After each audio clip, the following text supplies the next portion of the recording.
I'm talking to Charlie Neill, Springfield, Kings County, and Charlie, just want to check with you. You're how old now? 92. 92. And when did you think you started going to the woods, working roughly? Well, I worked in woods, I suppose, when I was 15, but I'm not sure. It would be, I know I was there shortly after that. So fairly young, quite a few years ago. And things have changed immensely. Oh, immensely. Because now they used harvesters. But what kind of equipment, what did you use for a saw when you were starting? Well, the first saw I had was a Precision, weighed 53 pounds with the starter on it. And then I shifted to a Pioneer open chainsaw, but the blade was wide on it. And that was in 1950. Okay. So it was quite a while ago. Yeah. And we didn't have any choke on that model. You tipped up and shook it and put gas down into the engine, and then you turned it upright and cranked it. Hopefully it started. Hopefully it started. I bet you it didn't always. Oh no, you shook it several times. And then you'd get it going. What about when you were cutting? What were you cutting, logs or pulp or both? Well, both. Both. Mostly pulp. But Dad cut logs for a living. I mean, he made that. He kept buying properties around there, and he had 800 acres altogether. Yeah. And he cut logs on all of them. Now, did he have a mill, or did you take them some? Where would you take them? Well, his brother had a mill. Oh, okay. And Bruce Brown, and so on. So there were local mills right around this area. Mills, lots of mills. Yeah. What were those mills? Were they running on steam power? More early. The early ones were on steam power. The one that Dad was mixed up with, he had a steam powered mill. He said you'd have to turn the hose on the fellow to get him out of the thing now and again. He'd get in there to clean it, and then get scared and swell up. He couldn't get out the hole. Start the cold water on him and soak him. Then he'd come out just fine. So steam was still back in the 50s. They were still using steam. There was still some steam in the 50s. Now, before that, when I went to school, that would be grade 3. I would be 8 or 9. They 7, 8, or 9, somewhere there. There were a mill up the brook. It wasn't on the property that we owned, but it was on the next property, and the truck driver used to haul me to school. He'd stop and pick me up and pick me up along the road. He had an old Diamond T, and the vibration of that thing when it was hauling was something desperate. It just pound you. That was a truck you don't even hear that name anymore. Well, what about getting it out of the woods? Were you still using horses some? Oh yes, all horses. And back in the 50s, it was all horses. All horses. Yeah. Was that a good thing? Did you have good memories of horses, or? I don't have good memories of horses, no. So what did you shift to? Like after the tractors, farm tractors, or? Farm tractor mainly. We used that up until, well, I guess I got a skidder there in 70, but we used the farm tractor to land. Right up until then. Yeah. And we had several different tractors, but I mean, we had a tractor to use. You wouldn't have a winch on them like they have today? No. So you had to cut a road to get in, or how did you get into some? Well, mostly we had roads. It was pulpwood we hauled out with the tractors mainly. I never had, I guess I did too, haul some logs with a tractor, but not very many. So they'd still use horses to bring it out some, or did you just clear it? You were clear cutting then? Clear cut. Clear I cutting, think. so you could get. Well, a horse brought the logs. If you were using logs, you had to use the horses to bring the logs to the brow. Okay, so that's still. Still the horses. Yeah, still involved. They were working. So when the pulp, where was it sold to? Who did you sell most of that to? Crothers in Sussex, I think, bought most of it. He would send a buyer out or come himself and scale up the wood pile and give you that much and give you a little extra on hand. You had to have it to get the wood cut. And when he was still in business in Sussex when we started the SNB. I started that. I was one of the 19 members that started the SNB. Well, okay, I want to talk to you about that, but just mentioning Grover Crothers, like he was sort of famous in the woodworking business back here, and just what did he do? He would buy your wood. And then sell it. As far as I never knew beyond him buying it what he did with it. But he just bought it and and went with that. Well, so, I imagine he had a dealer he could sell it to, no doubt. He went on probably the pulp mill in St. John or somewhere. He'd look after that. Yeah. And how long did he keep going, roughly? Would it be in the 70s when he... Because he was quite an age when he stopped, I think. Oh, yes.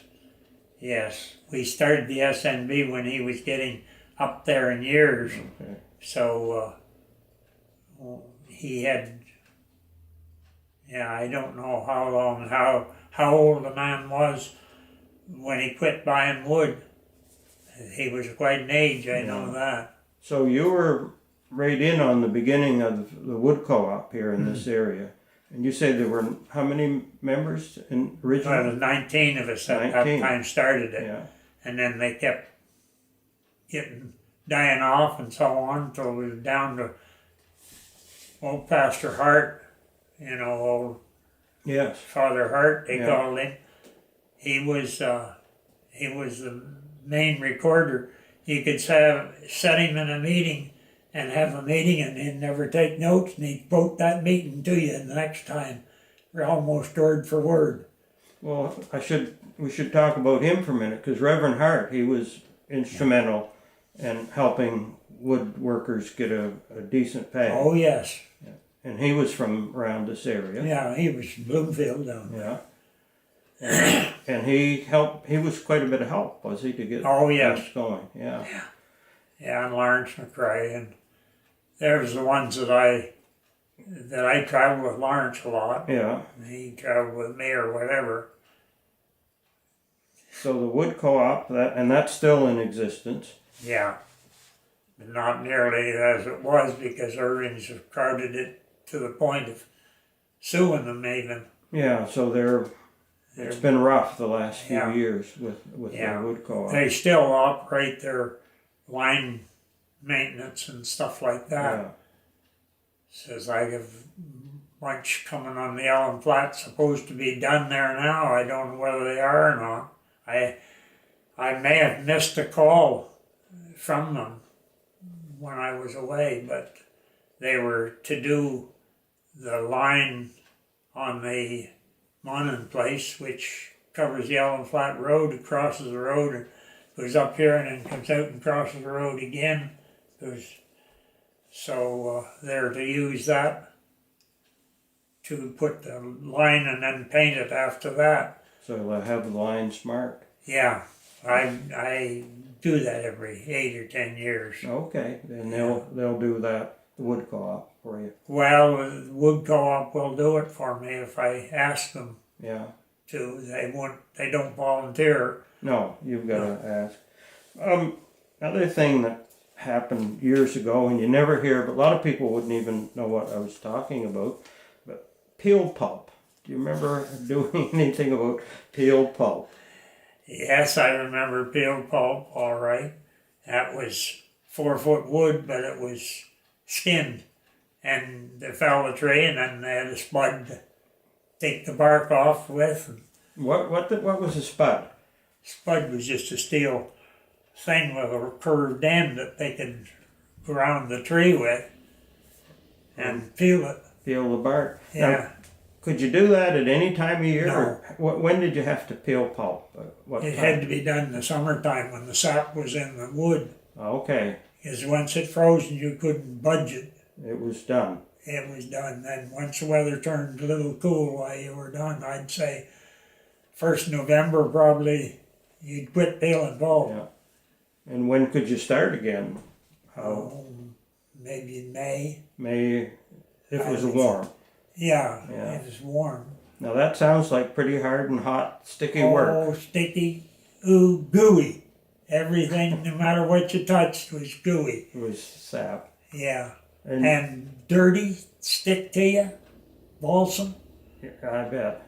Oh, Well, now you must have got a premium for that to do it. oh, I think they did pay extra. I don't know. I helped cut it, but I never knew what. I never actually cut very much of it. But So I've heard the fellows talking about hauling it and so on. If it got wet, it would just you couldn't keep it on the couldn't load. keep it on the truck. Harold Yeah. Rickson, I remember he picked a load up one time.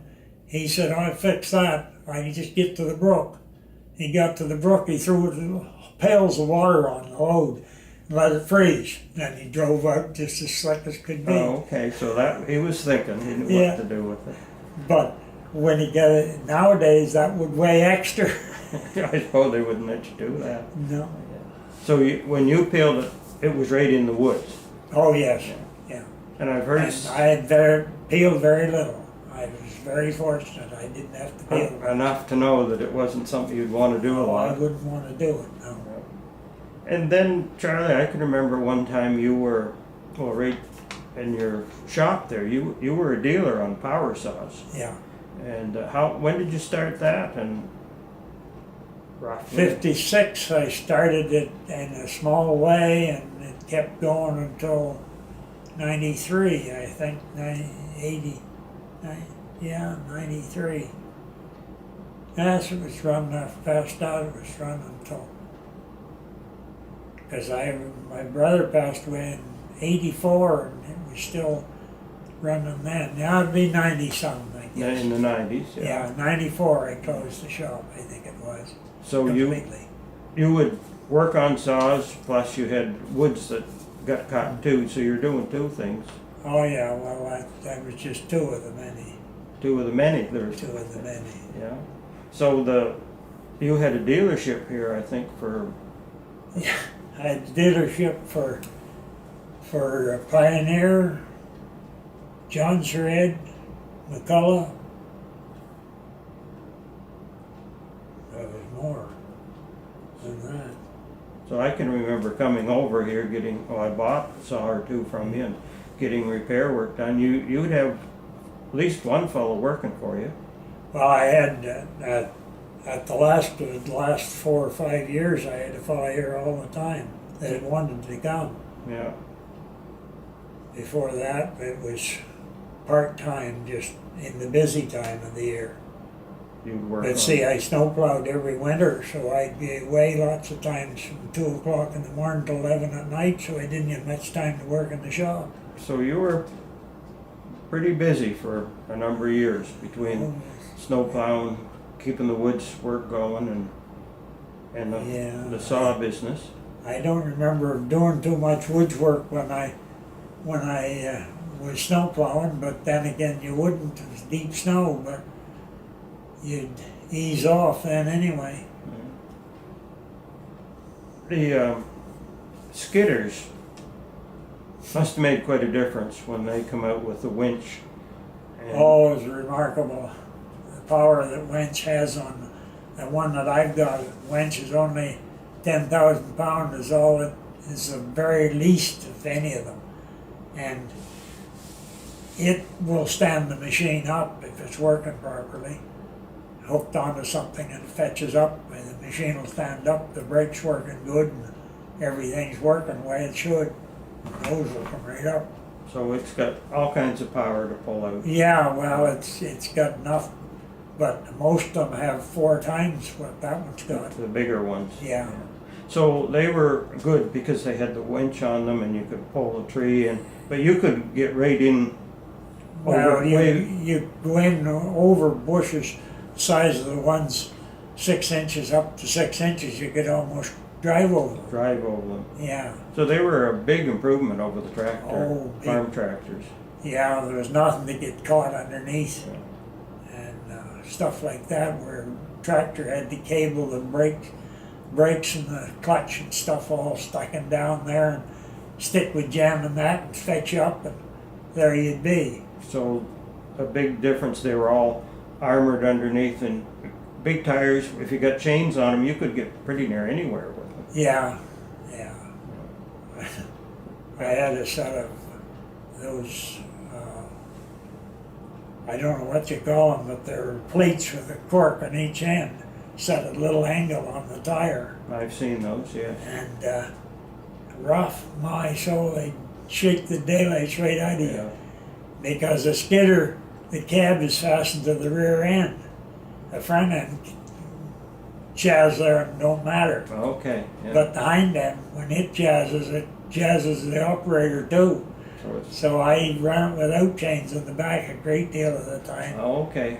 And first I had those heavy ones on the front, and then I bought a set of spiked ice chains for the front and took them off, and then they put them back on again at the back, and whenever we have to have them on the back. Yeah. Paul says they're awful handy. He likes them for going, because he's used to that thing of Dwight's with tires 34 inches wide, you know, and it's 16 on that one I got. Half the Yeah, width, half the yeah. width. Yeah. And he said to go up the hill on the Whitmore place there, out the Elm Flat, or out the Westcott Settlement, actually. He said it's big help getting up in the snow. Yeah. So you had the skidder to bring it out. What did you use to load it, or did you have the truck have the loader, or how did you get it? Trucks always had the loader, or else they brought a loader with them. Oh, okay, so you never ended up No. having a. No, I never had a loader of any kind. Yeah. Not even a trailer with a loader on it. Just a skidder. Just the skidders, Yeah. all that I had. So you would bring it out, and then you decide, whether it be stud wood or logs or. Well, I shipped an awful lot of my stuff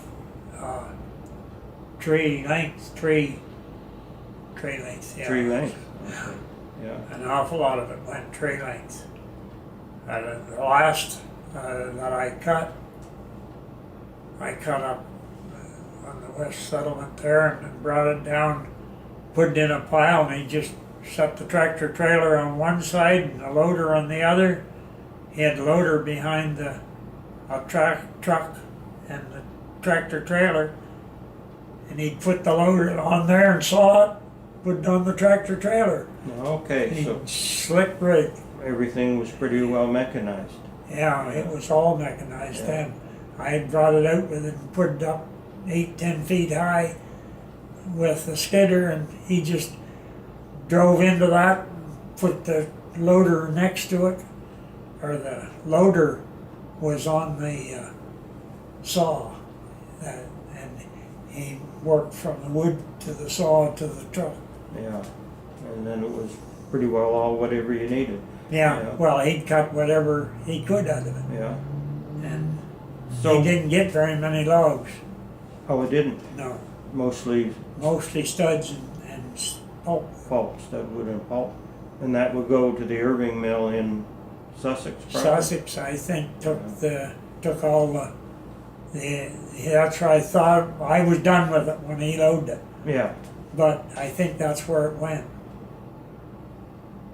and you could, with the skidder, the blade in the front, you could push it up quite high. Yes, And it- chains on you, get a hold on it. Oh, okay, You can go quite a ways. quite a pile with it that way. Yeah.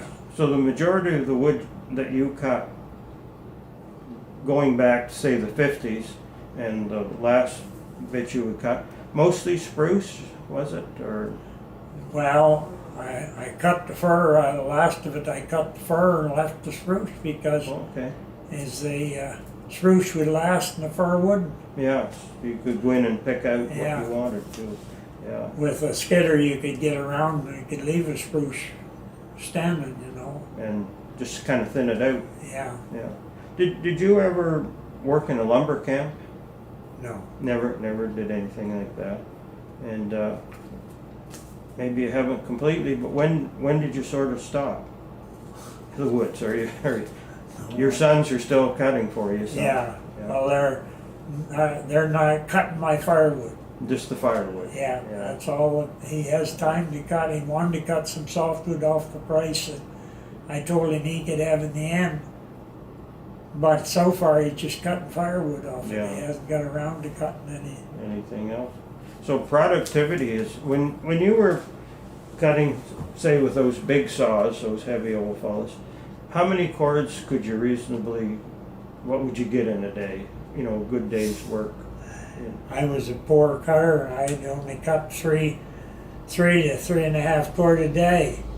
But the difference I found between the skidder and the tractor was I had to put that all in a saw in the woods, and put it in piles, and then drive the tractor in. It took 1 day out of 4 to haul the wood out. Yeah. See, you work 3 days and haul 1 day. Yeah. Or whatever. When I got the skidder, the day's work was done when I got done, and I could cut the same amount of wood both. So that increased productivity quite a bit. Yeah, it made a big difference. You'd get lazy with it, but you still helped out. So a good day, I've always heard, like a good fella could cut 3 cords would be a good day for. Oh, that's the average is around 3, I think. But there is fellas that cut 6. Oh, there is. There has been, yeah. I've heard tell of them. You didn't see them too often. No, they come in the shop occasionally and tell me about cutting. Be awful tired. But he'd get in a stand of popple and just knock it down and knock it up in 8-foot lengths. Yeah. And the porter'd come and take it. So that would be under real good conditions. Yeah. Yeah. Excellent. Yeah. So nowadays I hear that a harvester, you know, they can average 7-8 cords an hour. Yeah. And so that really makes it pretty well impossible to compete with a man on a power saw. Oh yeah. Like those days are gone, I would assume. Yeah. They're gone. Yeah. Well, Charlie, that gives us quite a few memories, and thank you very much. And we'll maybe come back some other time if you think of some other things. But You're welcome to come. thank you.